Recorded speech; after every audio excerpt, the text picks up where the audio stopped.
Hi there, my name is Marco Chayet, and I'm an elder law attorney here in Denver, Colorado.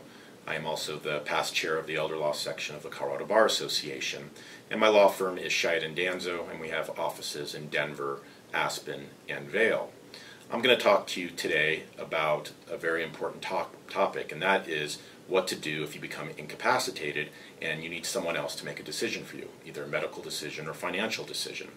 I'm a presenter at Senior Law Day on these topics, and there are essentially four areas that we are going to discuss: medical power of attorney, financial power of attorney, guardianships, and conservatorships. First of all, powers of attorney are part of an estate plan, and everyone should have an estate plan. It doesn't matter your socioeconomic circumstances, whether you're married, single, the value of your estate. We all need three documents in our estate plan. One is to pass our property upon death, and that could be a will or a trust, and you'll see another video on those documents. But the other two documents are a medical power of attorney and a financial power of attorney.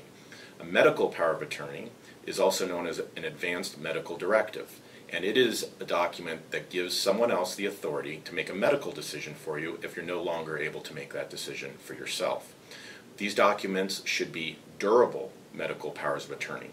Durable means that they survive your incapacity.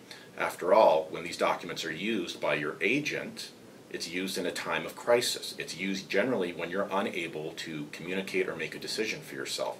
So we want that power of attorney to survive your incapacity by being durable. The other power of attorney is a financial power of attorney, which we'll talk about in a second. Back to the medical power of attorney.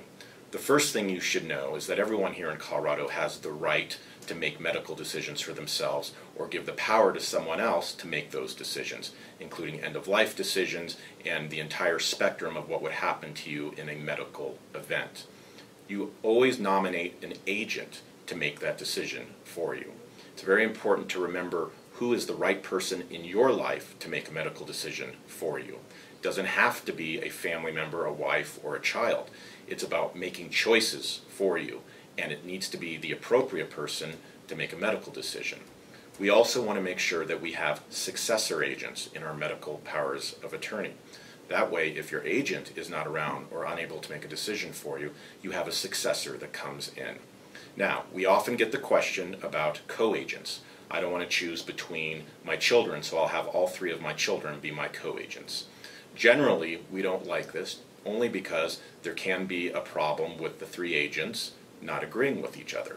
And when these documents are used for a decision, we want to make sure that there is a streamlined and appropriate process. And generally, we like to have single agents and then successors after that.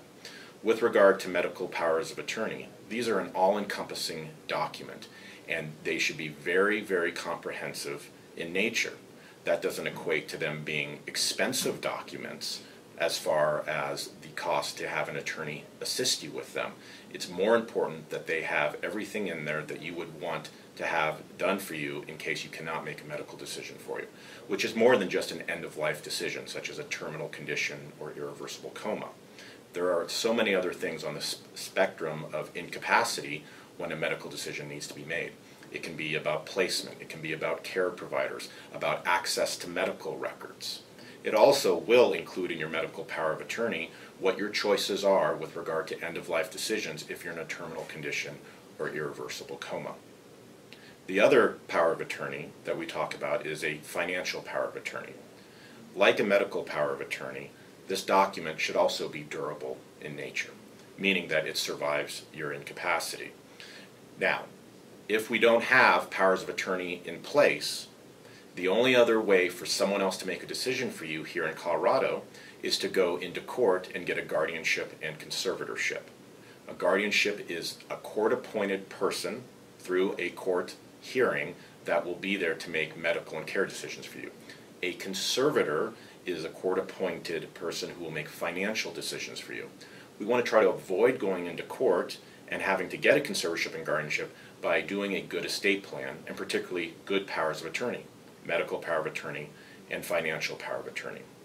One note, financial power of attorney law changed significantly January 1st, 2010, And if you already have an estate plan with powers of attorney in place, you should check them to make sure it still contains the wishes that you want, as well as the agents who are appropriate to make these decisions for you. If you have any questions about your documents, or if you want further information, please go to www.cobar.org, which is cobar.org, and look at our Senior Law Day information. Thank you very much.